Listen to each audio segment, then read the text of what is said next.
Hey guys, I wanted to do another lesson video, lesson 6.4 with you on vectors and dot products. So dot products are something that you've not heard of thus far.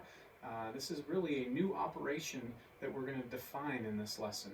So in our previous lesson we talked about adding and subtracting vectors, we talked about scalar multiplication of vectors, but we really didn't multiply vectors, and not that necessarily we're going to multiply vectors using traditional multiplication. We're going to introduce a new operation again called the dot product. So once again, I do hope that this video finds you doing well and staying safe. And if you need anything, please don't hesitate to reach out to me. But let's get going. And actually, let's start with a bell ringer question from our previous lesson working with vectors and forces and things like that, and resultant forces. I wouldn't be surprised if you wouldn't be opposed to seeing another practice problem with that. So, actually I'll switch over here so you can see it electronically. Here's the bell ringer question. It says that there are two forces, one with magnitude 1,000 newtons and another one with magnitude 800 newtons, that are going to act on a machine part at angles of 30 degrees and negative 30 degrees respectively with the x-axis. Find the direction and magnitude of the resultant force. Okay, so let's tackle this together. I've got this same thing written down right here underneath my document camera. And let's start with a picture. I think this will help us. So we have some force, or some object I should say, that's being acted on. I'm going to let the center of that object be essentially the origin. Is going to be where that is. Okay, and we have 1,000 Newton force. So picture your coordinate plane here, and there's my origin. You've got 1,000 Newton force that's acting on this machine part at an angle of 30 degrees. I'm trying to be somewhat realistic. We've got a 30-degree angle and 1,000 Newton force. Okay. Then you have a second force that's 800 newtons that's acting on this part at a negative 30-degree angle. So on negative 30-degree angle, go like that. Notice that I intentionally drew this vector a little shorter than that vector, right? Because the magnitude of each of those forces is the length of the vector. So that's 1,000. So let's maybe make this be 800. Okay. Now before we get into actually answering their question, let's think a little bit about what would these two forces, say this object was not fixed in any way, say this object, this machine part could move, what would these two forces ultimately do? Hopefully as you're watching this, you're thinking, well, wouldn't those two forces pull this object to the right? And it will. If this is not a fixed object.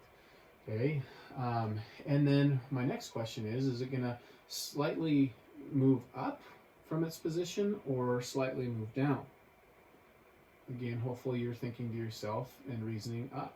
And the reason that is because the 1,000 Newton force is greater than the 800 Newton force. Remember that each of these forces, when I write them in component form as vectors, they have a horizontal and a vertical component. Let's talk about the vertical component to each of these. This vertical component to this vector right here is bigger than this vertical component, and that's what they're counteracting. Okay, since this is a vertical component up and this is a vertical component down, when I end up combining these two forces to find the resultant force, I'm going to end up with a slightly positive vertical component. Likewise, back on the horizontal component, this vector has a horizontal component to the right, so does this vector. And that's why when I find the resultant force, I'm going to have both of these working together to give us an even greater horizontal component on the resultant force. So hopefully that helps a little bit to think about the forces in each of their components. So let's go ahead and go right there and find their component forms. From our previous lesson, we worked on finding component forms of vectors when we're given magnitude and direction angles, and that's exactly what we need right now.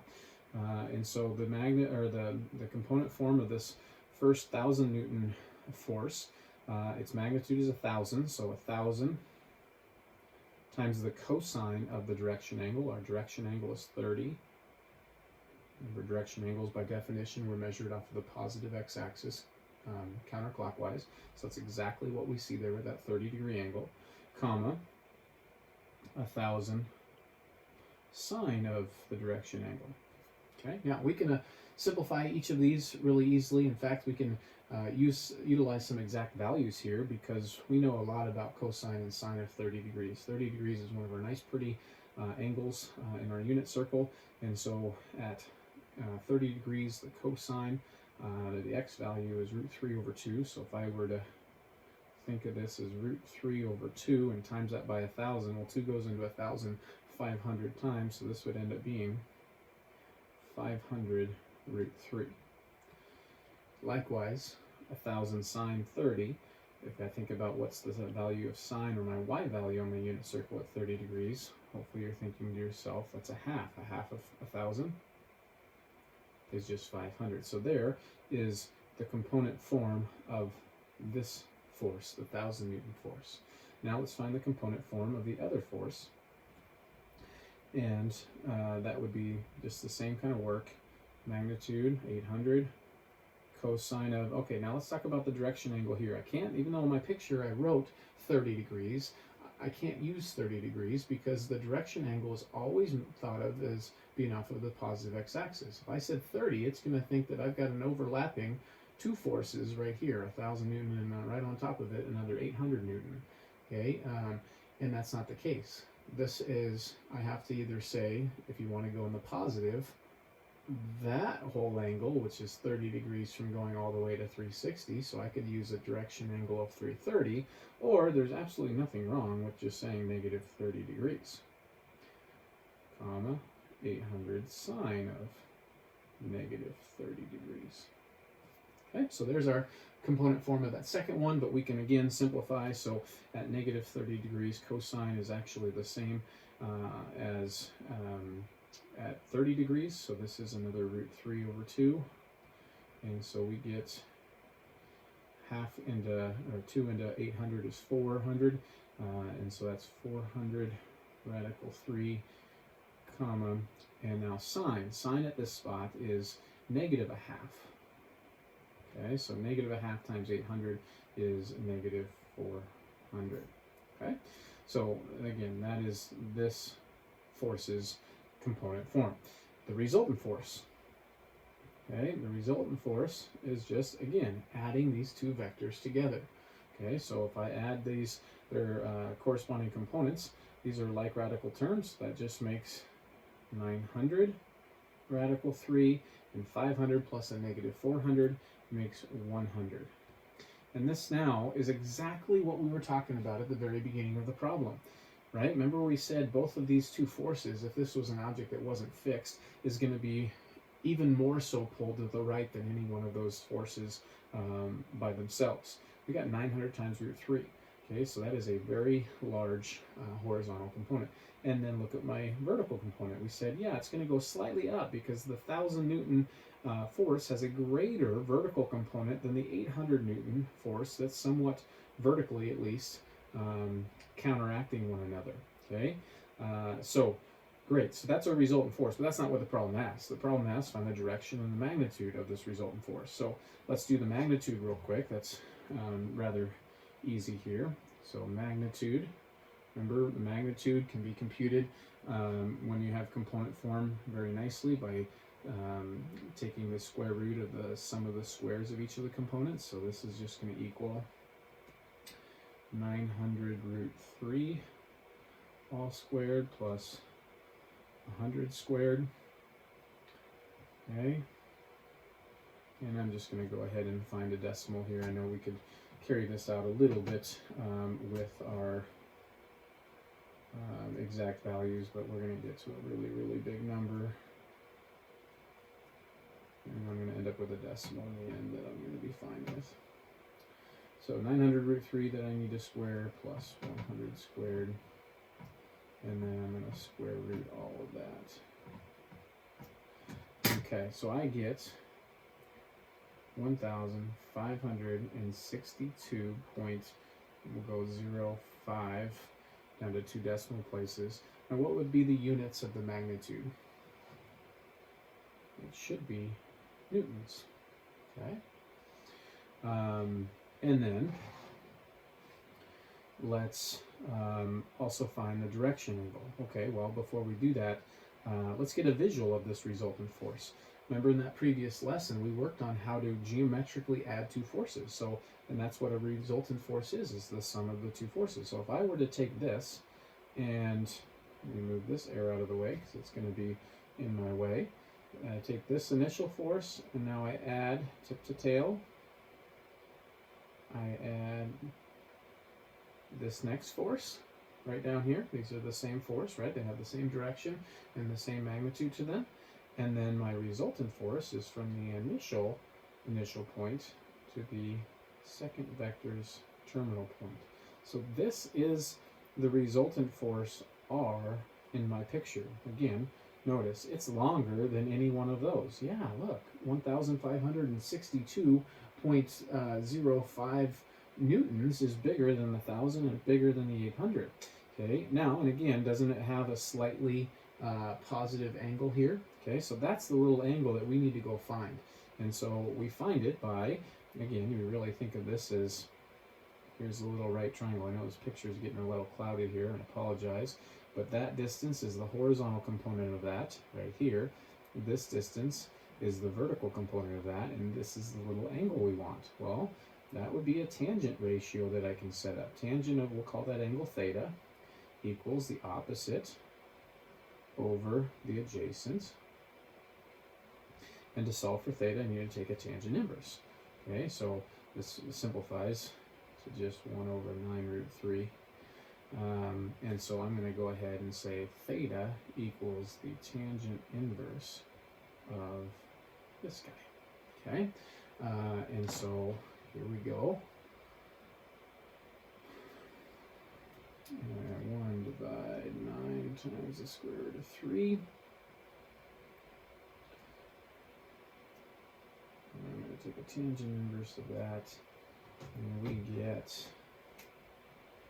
theta is approximately, I'm in degree mode, the calculator I know is off the screen, but we get approximately 3.67 degrees, which makes sense. These two forces are relatively close to each other. 800 is not terribly far off from 1,000, and so and we really were only 30 degrees up and 30 degrees down, so it's going to be a pretty narrow angle when these two come together. Okay, so ultimately, what was the question wanting? It was wanting the direction of the resultant force and the magnitude of the resultant force. Okay, so again, hopefully that helps. I know that that's not so much what this lesson is all about, but it is what we did in our last lesson. I think that can help in the process. So, all right, let's move on to this lesson. My computer timed out, so I need to log myself back in 1 second. Okay.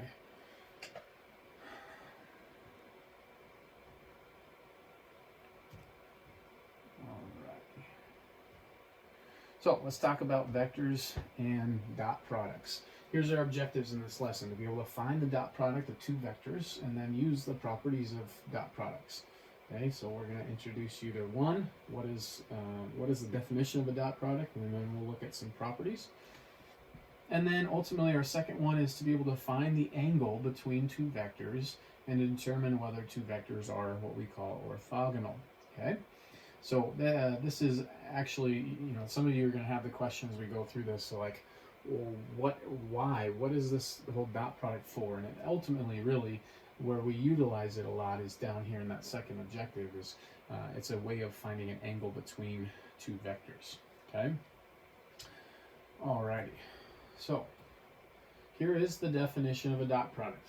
Okay. So it says we're going to study a third vector operation. The previous two were vector addition or subtraction, and then scalar multiplication. Okay, so those are the two operations we've done with vectors, and now here is a third one called a dot product. This one is not as intuitive, okay, and unlike scalar multiplication or vector addition, in each of those, we got a vector out, okay? Here, when we do a dot product, we don't get a vector. We get a scalar, a number, as a result of doing a dot product. Okay, so the definition is you take two vectors and you're going to multiply their corresponding components. If you notice in this blue box there, they say u1 times v1. So those are the horizontal components of each of the vectors being multiplied. And then we're going to multiply each of the vectors' vertical components, and then we'll add them together, and that forms what is called the dot product. So if you wanted to have something kind of summarizing that in your mind, you might say the following. A dot product is the sum of the products of each of their components. I'll say that again. A dot product is the sum of the products of each of their components. Okay? So, here are a few properties of dot products. These will become even more clear as you start performing dot products. But this first one, vector u dot vector v, is the same thing as vector v dot vector u. And so you'll notice in my language right there, I said you can, a lot of times it'll even be simplified further in someone's speech and say u dot v and v dot u instead of saying vector u dot vector v. But I'm not saying multiply because this is not our traditional understanding of multiplication. This is a new operation. That's why they call it a dot product. And even though we do often use a dot to represent multiplication, in this context, we mean dot product. Okay, so basically what that's saying is the commutative property applies to dot products. The second one, if I were to take the 0 vector, which is just made up of each of its components being 0, and I multiply it by any other vector, I'm going to get the scalar 0. Notice that's not a bold 0. And that should make sense because remember the 0 vector, each of the components is 0, so then I'm going to have 0 in each of those products, which is going to make those products 0, and then I'm adding 0 with 0, and you get 0. Okay. Third one shows that the distributive property works with dot products. So if I was to take the dot product of a sum of vectors, I can do the dot product of the first plus the dot product of the second. Okay. The fourth one, if you were to take any vector and dot product itself, okay, all you get is just the magnitude of that vector squared. And this makes a little bit of sense if you were to go down to the details of it. In fact, let me just do that real fast here. Wasn't planning to do this, but I think it's worth your time. So what this last property stated was that if I were to take vector v dot vector v, that it just equals the magnitude of vector v all squared. Okay. Well, let's think. Let's just chase this a little bit here. Vector v being that seems like a pretty generic description of vector v. So if I did vector v times by its, not times, dot product itself, according to what we just learned by the definition of a dot product, it's the sum of the products of each of their components. Well, so this is x times x, or each of their corresponding components. So x times x, or x squared, plus multiply their vertical components, y squared, right? Now, what's the process of finding a magnitude? A magnitude is, again, the square root of, okay, the square of the first component, so that's x squared, plus the square of the second component, right? But that's magnitude, but that's not what the right side of this equation or this property says. It says magnitude squared. What does a square do to a square root? Kills itself off, or kills each other off. So look what we're left with. X squared plus y squared equals x squared plus y squared. Absolutely. Okay, so that's essentially a little proof, algebraic proof of that property. Okay. All right, and lastly, If I was to take a scalar and multiply by a dot product, it doesn't matter which vector I multiply that scalar by. I could perform the dot product and then multiply by the scalar, as the left of the three, triple equation essentially shows, or I could multiply the first vector by that scalar and then do the dot product, or I could multiply the last one by that scalar and then do the dot product. Okay. Alrighty, so let's compute some more dot products. You actually just saw me do one generically. Let's do three specific ones, okay? So once again, I try to say this a lot. I know I don't say it every time, but this is an awesome opportunity to pause the video. You've seen me do it once generically. See if you can do all three of these yourselves. Hit play and then check. What a great opportunity for you to check for your own understanding right in this moment. Okay. And the beauty of technology, I don't have to pause myself to give you wait time. All right, so let's do this first dot product. Once again, dot product is found by taking the product of the sum. Let me write it that way. The sum of the product of each of its corresponding components. So 4 times 2, I'll go ahead and write out all my steps here, especially on this first one. 4 times 2 plus its other corresponding components are 5 and 3, so 5 times 3. 4 times 2 makes 8, plus 5 times 3, 15. And so you add 8 and 15 together, and you get 23. Okay? So that is the result. Notice it's not a vector, it is a number, it is a scalar when we take a dot product. Okay? Let's do another one. That is going to be the sum of the products of each of their corresponding components. So that's a 2 times a 1, and then a negative 1 times 2. 2 times 1 is 2. Negative 1 times 2 is negative 2. And 2 plus negative 2 is 0. We're going to look at this at the end of our lesson today. Something unique, special happens anytime that we get a dot product of 0. Let me play a little bit of a spoiler. Maybe I won't tell you, I'll just see if you can think about it yourself. Let me graph each of those vectors. 2, negative 1.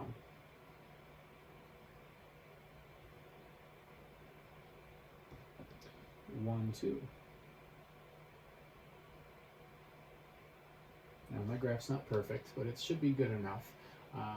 There is something unique about those two vectors, and it's not coincidental, as we're going to see at the end of this lesson, that its dot product is 0. Okay? I'll just leave it at that. All right. I feel like I'm in the entertainment business, and I just gave you a little bit of a teaser for later. All right. One last dot product. Okay, so it's the sum of the products of their corresponding components. So that's a 0 times 4 plus a 3 times negative 2. So that's 0 plus negative 6. So that's negative 6. So the nice thing about this, these three examples, you see that a dot product isn't always just positive. It isn't always just negative. It could be 0. So really all different values, signs of numbers we can get as scalars for dot products. Okay, so good. Hopefully that was helpful for you. Hopefully you tried it on your own and you saw that you were successful. And we'll just double check that Mr. Breen knows what he's talking about. 23 for the first one, 0 for the second one, and negative 6 for the third one. Whew. All right. Okay, so next we're going to take a look at kind of essentially this last half of this lesson, where we look at the angle between two vectors. Okay, and this is where one of the main areas that dot products get put to use. Okay, so here is a new formula for you. This one can be a little tricky for you to remember. But before we get to that, it says the angle between two non-zero vectors is the angle theta, whereas theta is going to be between 0 and pi. So and that should make a little bit of sense. If you're looking at that picture, figure 3.3 or 6.33, that's what that says, and you were to make the angle between U and V even bigger beyond 180 degrees, we wouldn't call that angle greater than 180 degrees the angle between. It would now transition to the other side, which would be an angle less than 180 degrees. Okay, so an angle between is always, between two vectors, is always going to be an angle that's between 0 and pi, or 0 and 180 degrees. Okay, so it says this angle can be found by using a dot product. And so here's this definition of how to find the angle between two vectors. Okay, specifically it's written in the form of the cosine of the angle in between the two vectors is equal to the dot product divided by the product of their magnitudes. So the dot product of the two vectors divided by the product of their magnitudes. That is how you find the cosine of the angle between, and thus if a problem asks for not the cosine of the angle between, but wants the angle between, we've got to get rid of cosine, and hopefully you all are aware of our cosine inverse function or inverse cosine function to undo that. And so that would be applied in that situation as well. Okay, which conveniently for us, if you remember, what is the range of the cosine inverse function? Trying to make a connection in your mind. Cosine inverse's range was between 0 and pi. And so that allows us to be able to get an angle between 0 and pi like we need here in this situation. If you're curious, I think you can look in your book to see a proof as to where this comes into play. You can kind of see by looking at the figure 6.33 where that proof would come from. Really, it's I believe a law of cosines proof is how it's done. I think I've seen it over the years, but I don't have it off the top of my head. All right, so let's put this to use. Let's see an example of how you will utilize this dot product using this angle in between. So here's an example problem. Find the angle theta that's between vector u that's at 4, 3 in component form, vector v that's at 3, 5 in component form. Okay, so let's do this together. First off, let's get a visual. It doesn't ask me to graph these two vectors, but I think that just for the ability to check for reasonableness at the end, that this is profitable to take the moment that it takes to graph this. Okay, it's always nice to know, am I looking for a really big angle, obtuse angle, an acute angle, or what? So 4, 3.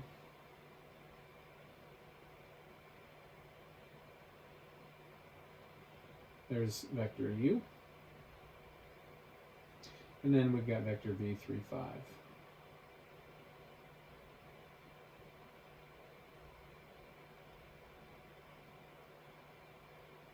Okay, so hopefully we will end up finding that we get a acute angle as a result of this. All right, so what did we just learn? We just learned that the cosine of the angle between, so here's our angle theta right in between, is equal to the dot product of the two vectors divided by the product of their magnitudes. Okay, so we can do a dot product now. We've just done 3 or 4 of them in this lesson already, so let's do this maybe more so in our head. We're going to take the sum of the products of each of their corresponding components. So that's a 4 times 3, which makes a 12, and a 3 times 5, which makes a 15, all divided by, which we know is going to end up being a 27 in our numerator. Okay, now the denominator, we're taking the magnitude of each of these vectors. Well, this one's a really nice one to take a magnitude of. Okay, if I'm going to square each of the components, add them together and square root, which is the process of finding the magnitude, okay, or the length, well, think about it. This is a 4, 5 triangle, right, on this. And so I know that the hypotenuse is going to be 5, so that's a 5. And I do the magnitude of that, times by, okay, this one I can't do that as nicely. I've got a 3 that I need to square, right, because ultimately here's what we're dealing with, is this little right triangle over here. I've got that side I need to square, this side of 5 I need to square, add them together and square root. So that's a 9, a 25, added together makes 34, and then we square root. So this is the square root of 34 for the magnitude of v. 9 plus 25 makes 34, and then we square root. Okay, so what we learn is that cosine theta, cosine of our angle between, is this ratio. But that's not what I want.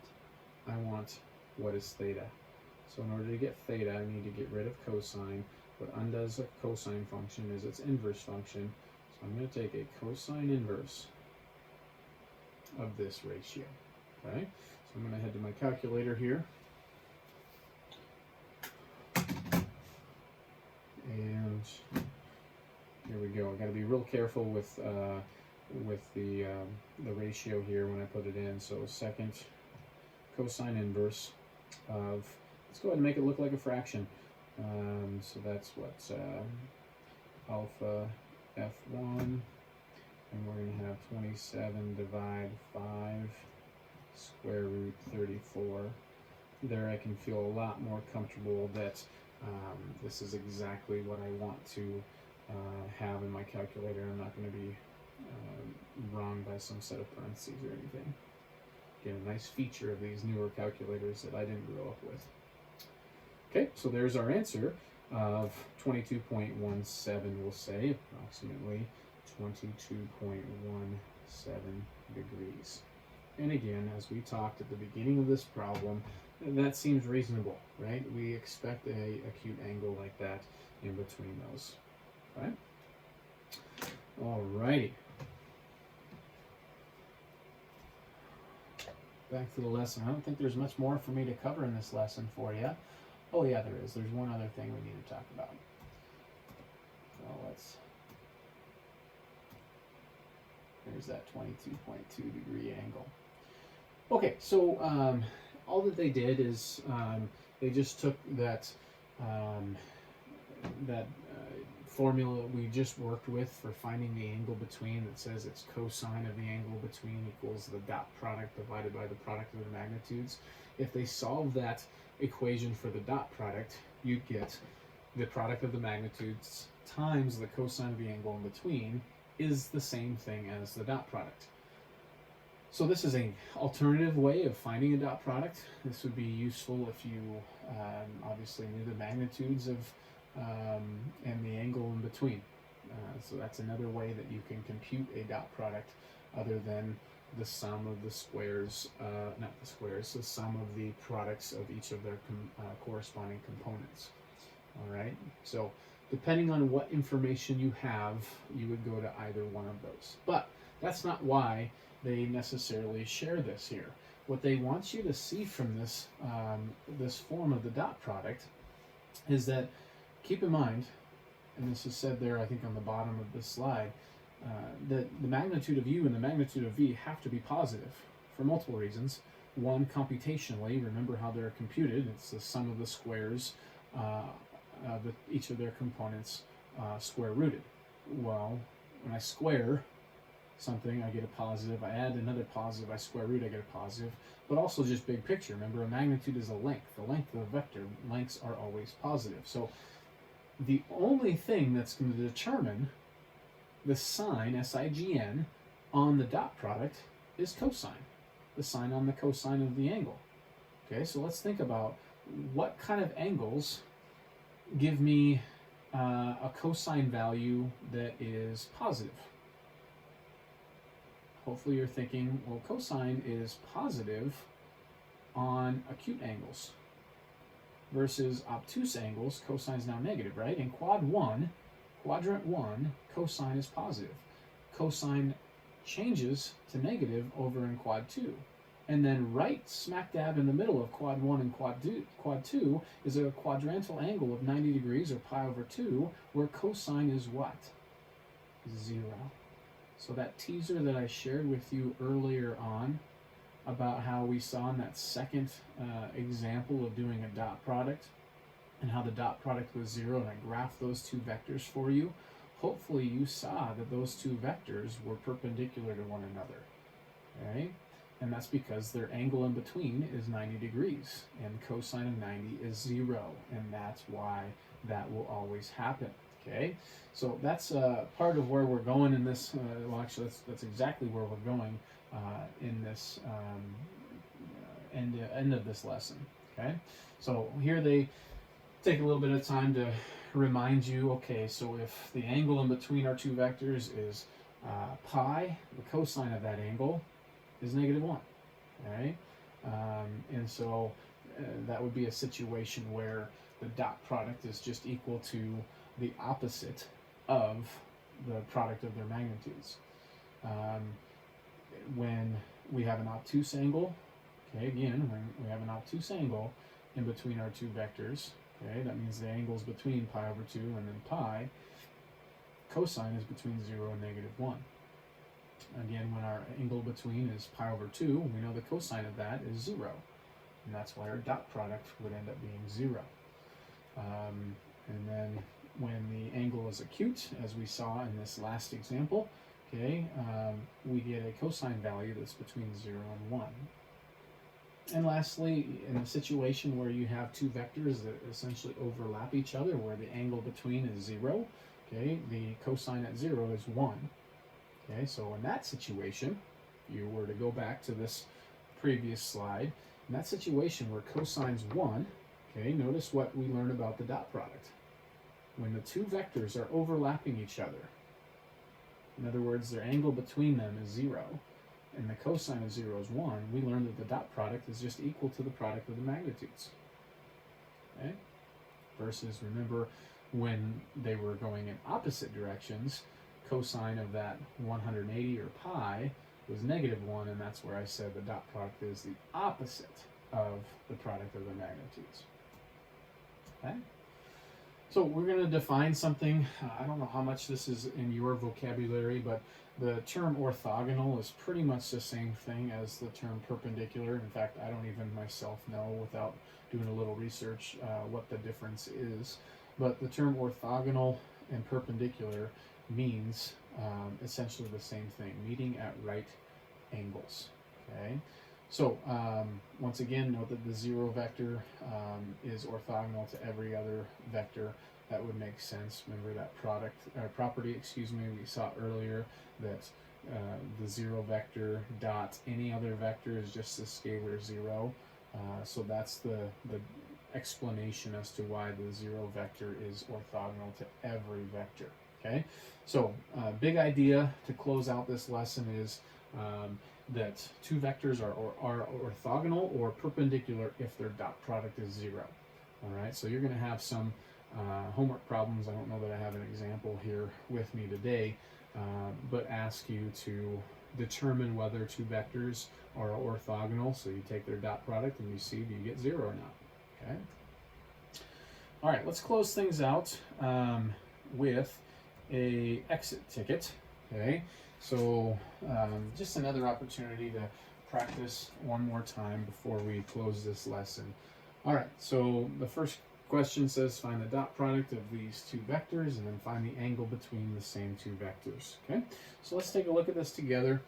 We've done examples of this already, but it doesn't hurt. Once again, what an opportunity to stop the video right now and try this on your own.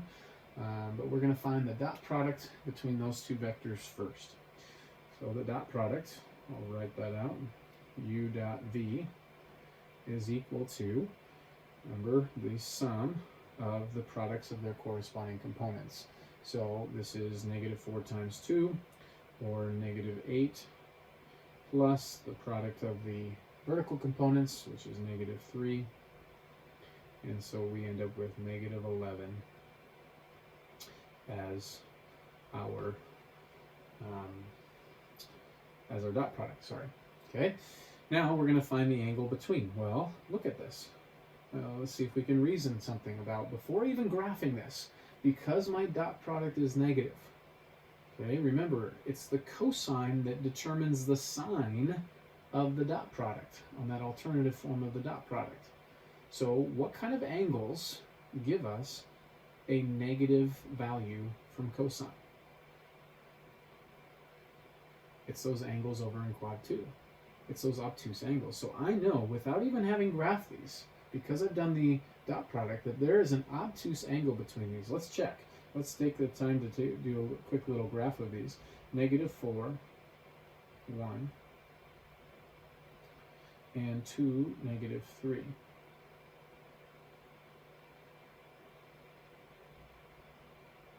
Okay, so this is also a great picture to talk about the angle between. We don't always say it's the angle above. No, no, no. It's always the angle that's going to be less than 180 degrees. So this is the angle we're going to find, and sure enough, that's an obtuse angle. Okay, because this here was vector u and vector v. All right, so let's do it real quick. Again, the big idea that we learned today, that the cosine of the angle between is equal to the dot product of the two vectors divided by the product of their magnitudes. Okay, so the dot product, didn't we just do it right there? That's convenient, -11. Divided by, okay, I've got to get their magnitudes real quick. So again, to find the magnitudes, square each of their components, add them together, and square root. So 4 squared 16, 1 squared 1, so I get 17. So this is a root 17 times square the 2, 4, square the -3, 9, 9 and 4 together makes 13. And so, and then square root, excuse me, so we have the square root of 13.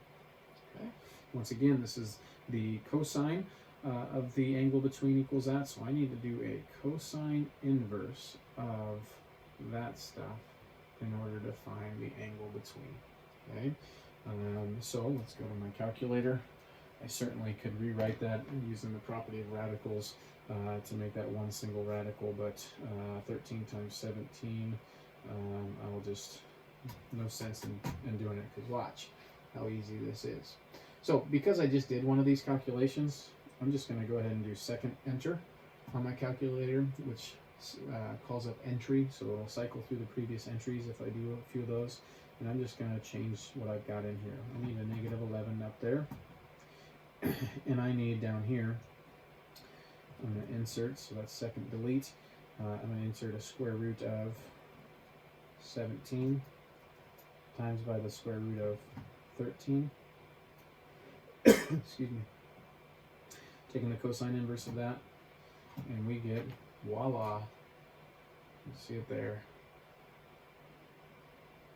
an obtuse angle, 137.73 degrees. Okay? So, hopefully that's helpful. Hopefully you've learned something new today. That's one of the exciting things about this lesson, is a dot product has never been defined for you before, probably. Maybe if you've taken maybe a physics class or something, but this is what a dot product is, and now you get to put it to use. So once again, I hope this was a helpful lesson. Please, at any time, get in touch with me if you have questions. I'd love to help. Stay tuned for, or look online for your assignment that goes alongside this lesson. So take care, and we'll talk to you later.